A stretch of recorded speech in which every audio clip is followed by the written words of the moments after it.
Hey loves, today's the new moon. You know, it's funny because I know some people, I was hiking with somebody a couple weeks ago and I said something about, I don't even know what I said. And it was like about spirituality. And they were like, oh, you're one of those. And they said something like, you remind me of my mom, or you're like my mom. And I was like, well, wait a second, spirituality can be really grounded.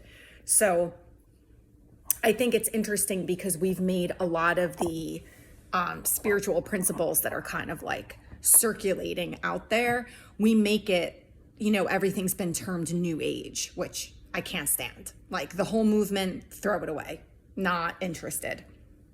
I think it's like so toxic. There's so much spiritual narcissism and spiritual bypassing and whatnot. But,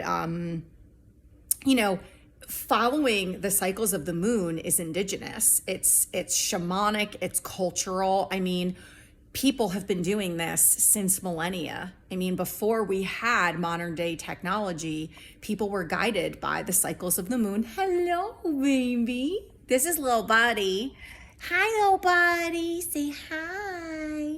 He's my best friend now. What are you doing? Little buddy's photo bombing, video bombing. Anyway, they were guided by the stars and the cycles of the moon. I mean, this is how they functioned. So this isn't hoo-ha. It's not new age. It's not like overtly spiritual. It's indigenous, it's ancient forms of medicine and ways of being and doing. So when people say things like that, I'm just like, that's so ignorant, and not their fault, because, not everybody understands this stuff. So this is a really powerful new moon. Unlike most others, it's the first new moon of the year, and it's a Capricorn new moon, and Capricorn is like the sign of responsibility and maturity. They're very hardworking people. They're an earth sign, so super grounded. My mom was a Capricorn. Capricorns are some of my favorite people. And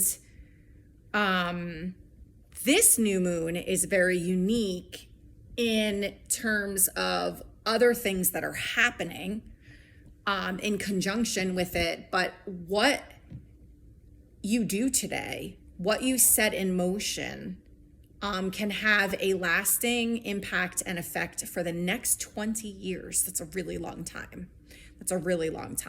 So today is an important day. And I was actually sent some journal prompts that were really good. I haven't journaled in a hot minute. Life has just been so wonky lately. I haven't been feeling great. I've had a migraine for over 24 hours. I'm finally starting to come out of it, but exhausted because it kept me up the last couple nights.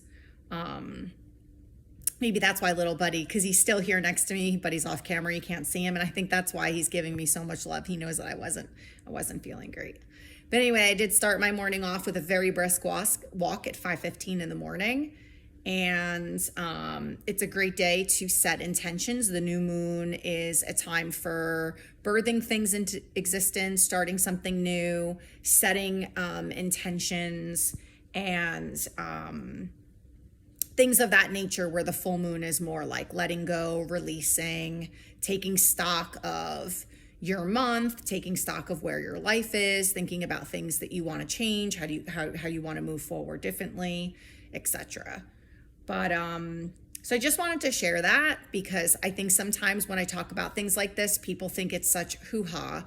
And I think we forget that before we, modern day humans lived the way we were living, there was no other way. Again, everybody was guided by the stars, the cycle of the moon, things of that nature. So that's not really hoo-ha. It's just we have so much new technology, almost to a detriment, because humans can take anything and turn it into something harmful or toxic. And I think technology has its place. I mean, I'm able to do this now, right? So I can't completely bash it, although a part of me is very much Laura Ingalls and just wants to go live on the prairie. I don't know that I'd be happy on a prairie, though, to be honest with you. I like the mountains. I need the mountains.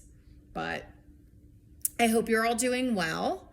Ow, little buddy just bit me. Little buddy. He like nips like a puppy. It's very interesting. He is a younger cat. I don't know exactly how old he is. I think he's 2 maybe. And he nips like a playful nip. So he's not like biting me, but it's so funny that he does that because I've only ever had like puppies do that to me. But anyway, I hope you're all well. I am going to try to get myself to feel 100% better. Sending you all so much love as always. So is a little buddy. Love ya.